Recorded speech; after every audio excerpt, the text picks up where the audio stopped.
S. Chan presents Educational Video Lectures as per the AICTE curriculum. Difficult concepts made easy. Study anywhere, anytime. In today's video, we will be learning about the engineering aspect of damped harmonic oscillations.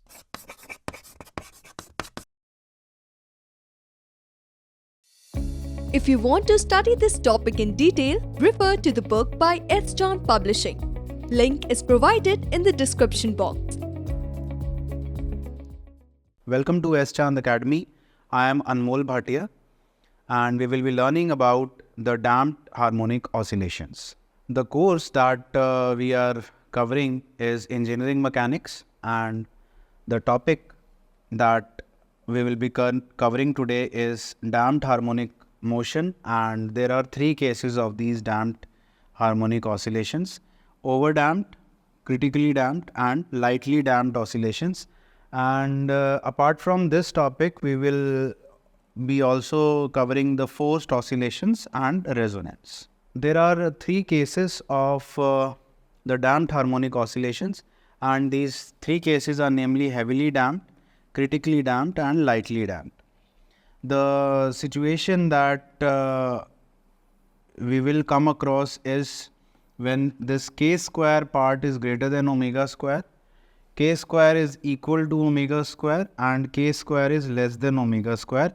We have three different situations, and we will be deriving these expressions so as to link the engineering aspect with the damped harmonic oscillations.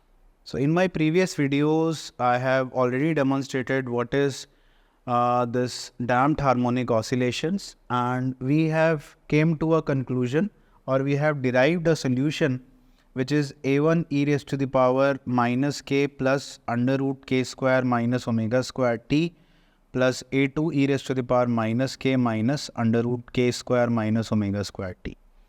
And the first case that we are covering is k square is greater than omega square. That means this quantity is positive. So if I take e raised to the power minus k into t outside, that means e raised to the power minus kt is common from this entire equation. So if I take e raised to the power minus kt common, what do I get? a1 e raised to the power under root k square minus omega square t. This is the first part of this equation. Similarly, I'll have e raised to the power minus kt as common, and what do I get? a2 e raised to the power minus under root k square minus omega square t.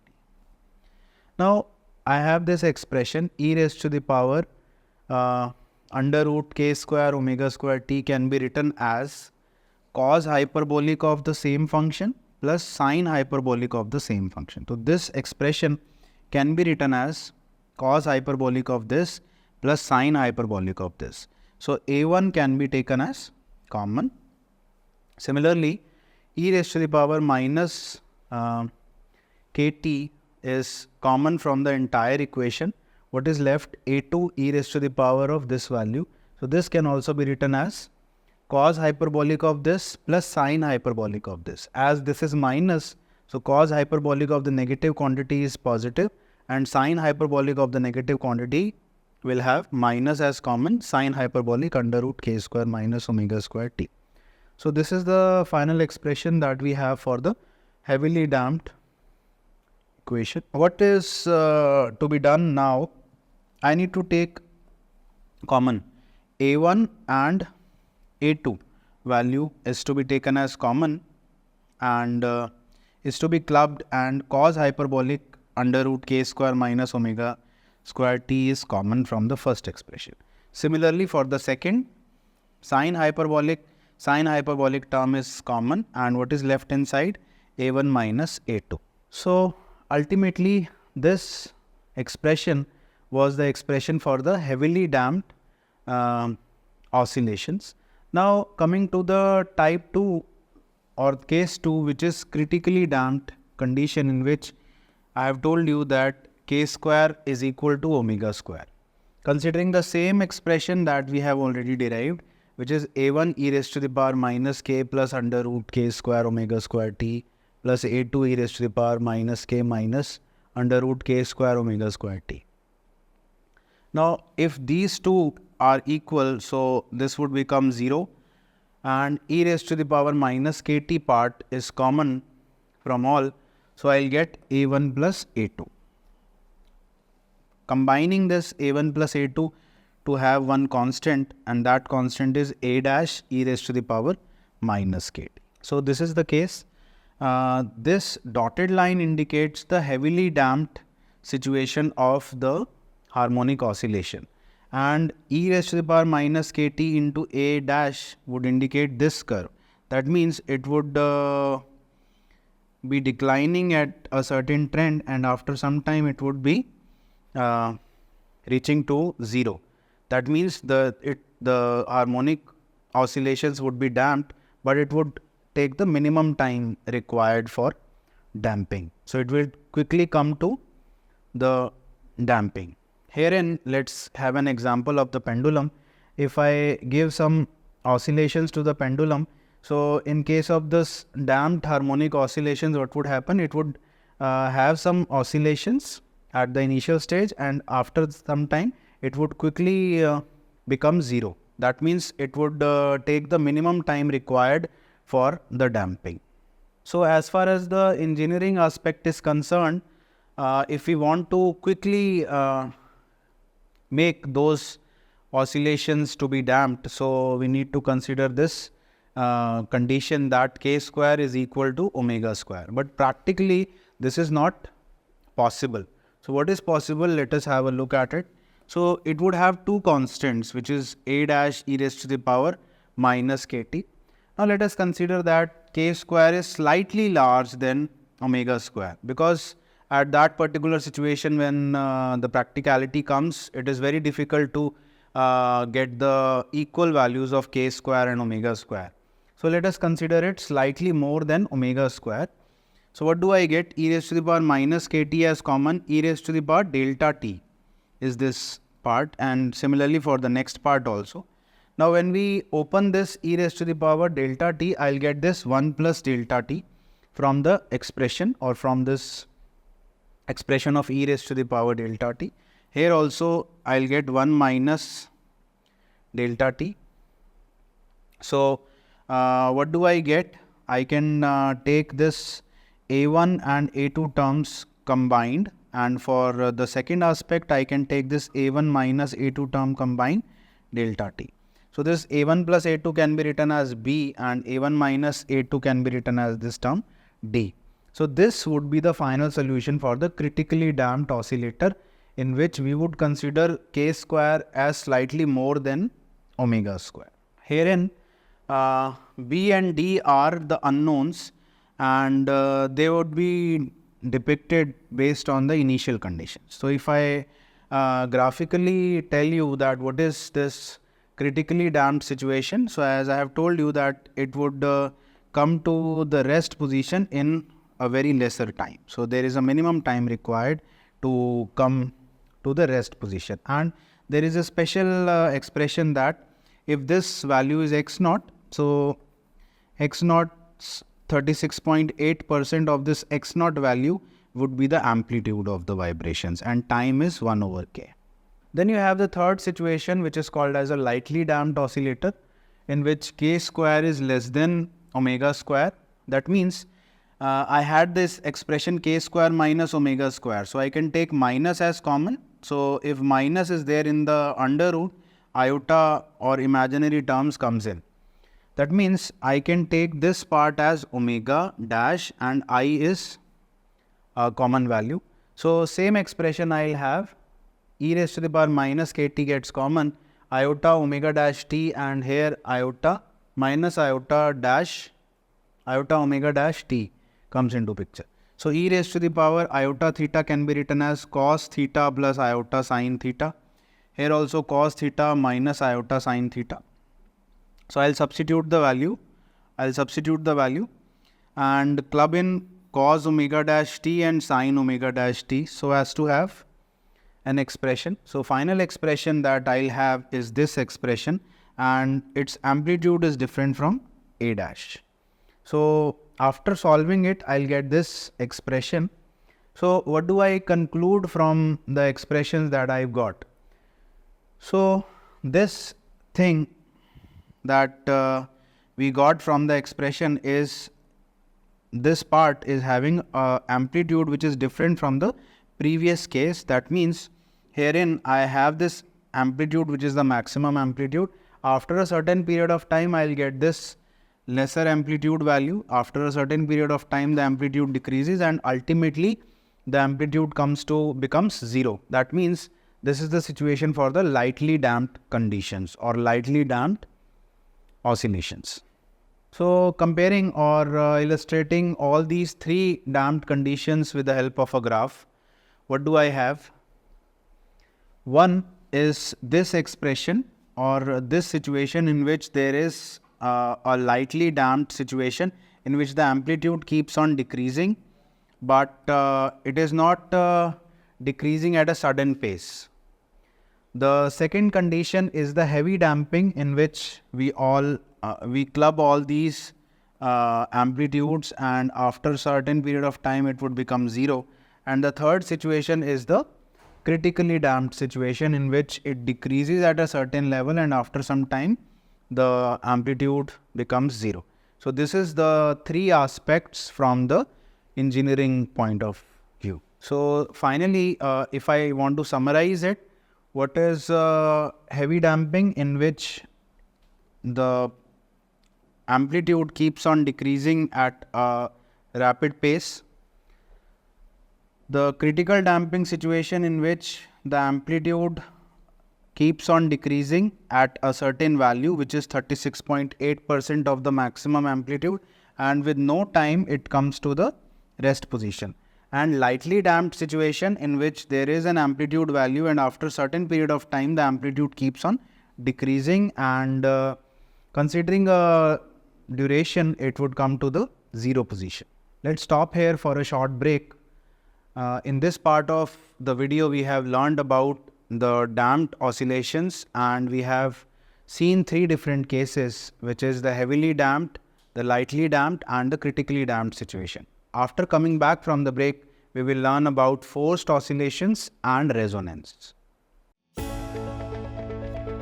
Now quality learning is easily available at your doorstep. S. Chand Academy brings detailed lectures based on AICTE curriculum as per the New Education Policy 2020.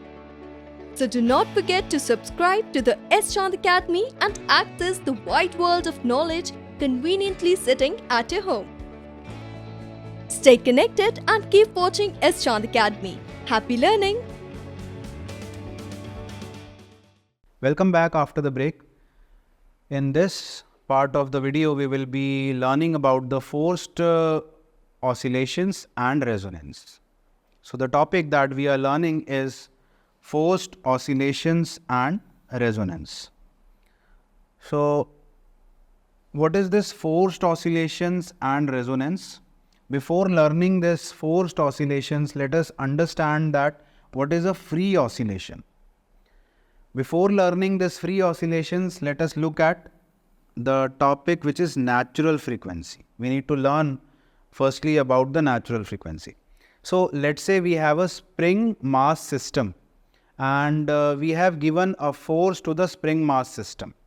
So the spring mass system will keep on moving up and down with its own frequency. That is called as a natural frequency. Let us look at another example, in which you have a bowl and you strike that bowl with the help of a spoon. The sound that comes from the bowl is the natural frequency of the bowl. So the bowl would be having its natural frequency. That particular natural frequency is related to the free oscillations. That means the object, when it has the natural frequency, it would have some oscillations, and those oscillations are called as the free oscillation. That means when a body oscillates with its natural frequency, we name it as a free oscillations. And another aspect is the forced oscillations. What do you mean by this forced oscillation? Let's say we apply an external force on the object, and that external force keeps the object in motion. That particular thing is called as the forced oscillation, just to avoid the damping, which is the case of the undamped oscillation. Let us have an example. Let us look at this situation with the help of this example.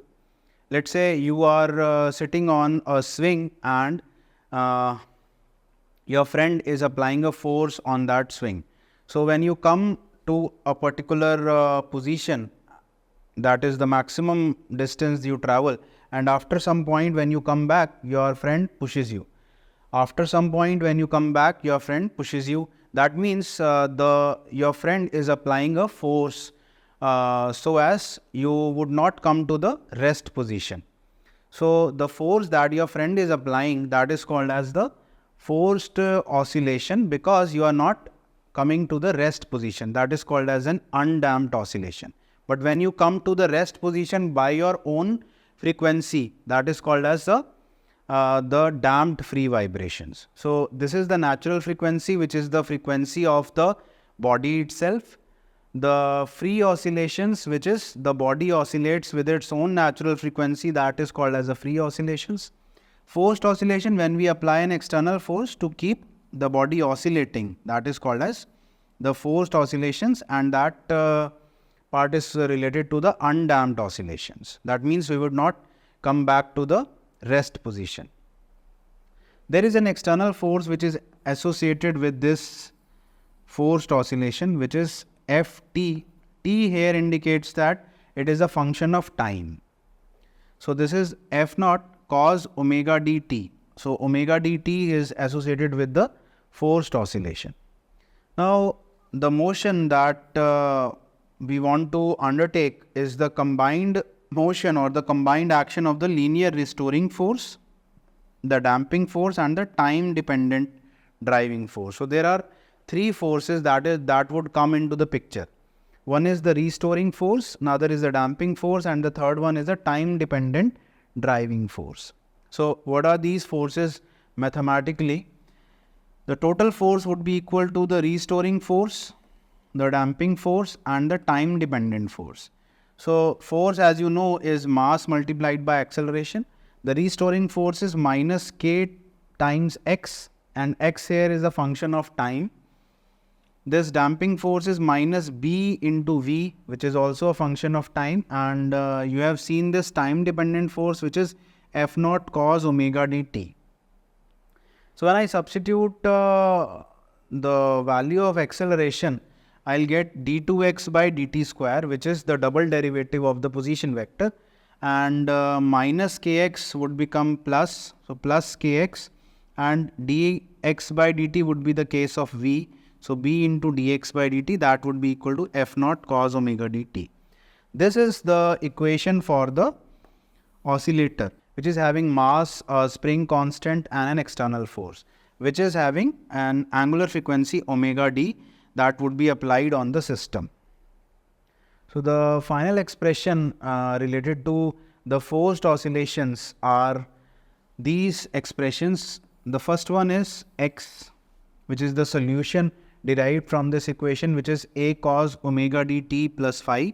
And also, if I talk about the amplitude of the related forced oscillation is f naught under root m square omega square minus omega d whole square plus omega d square k square. So this is a lengthy expression that we need to learn.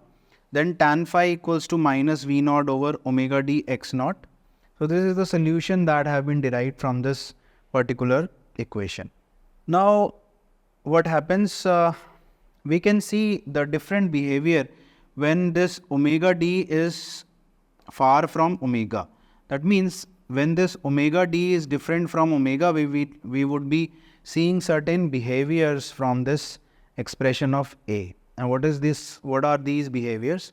Number one, when there is a large difference between W and WD. So as you can see that this expression is W square minus WD whole square. D here is a subscript. And when there is a large difference between the two, so this term needs to be removed. So we are only left with this term. which is m square omega square minus omega d whole square.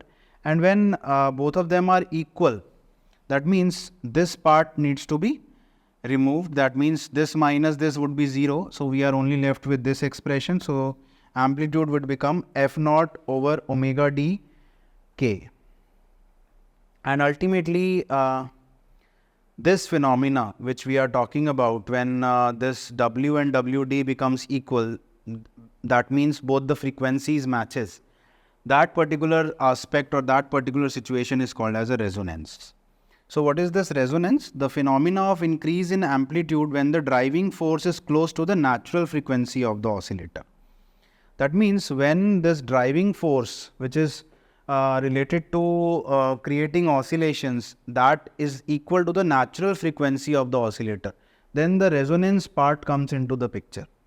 So resonance has certain examples. The first example is the parade which is marching on the bridge. So there is a saying, or there is a strict protocol being followed by the army, that when the parade marches on a bridge, so they are instructed not to march or not to march in the strict fashion that they are parading, because frequency of the parade matches with the frequency of the bridge may collapse. So this is the strict guidelines given to the marching parade, that not to march on the bridge. So this is an example of the resonance.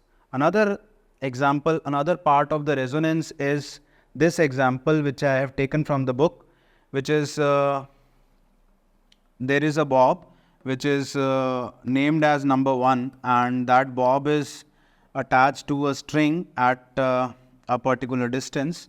Similarly, there is system number 4 which is having the same length as that of 1. Then you have system number 3, system number 2, system number 5.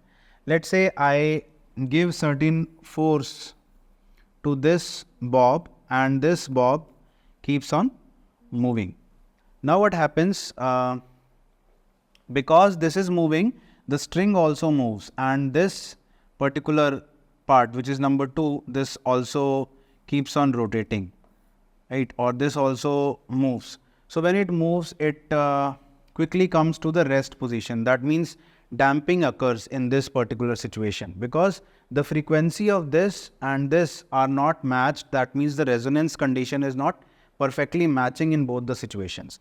But if I talk about this and this situation, this particular frequency matches with this frequency of number 1. So the both would travel at the same pace because of the frequency matching situations. So this is an example of the resonance part. With this, we come to the end of the lecture, in which we learned about the forced harmonic oscillator, and also we have learned about the condition of resonance. If you want to study this topic in detail, refer to the book by S. John Publishing. Link is provided in the description box. If you found our video interesting, please like, share and subscribe. And do not forget to press the bell icon.